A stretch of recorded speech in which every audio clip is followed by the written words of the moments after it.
Hey, what's up? This is Ricardo at Parts People, and in this video, we'll outline the steps for completing a part replacement on your Dell PC. Visit our website and use this coupon for a 5% off discount.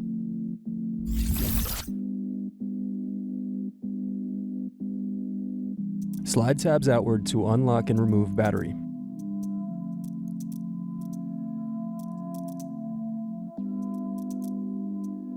Unscrew then remove access door.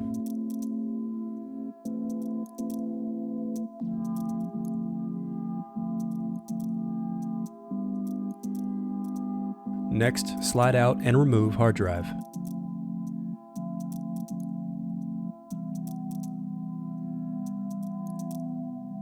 Now unscrew and remove caddy.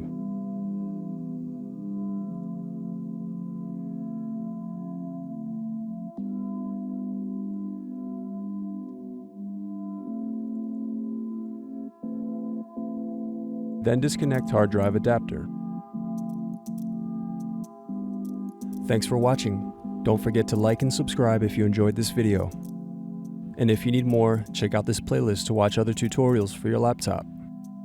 You can also click here to find parts for your laptop at partspeople.com.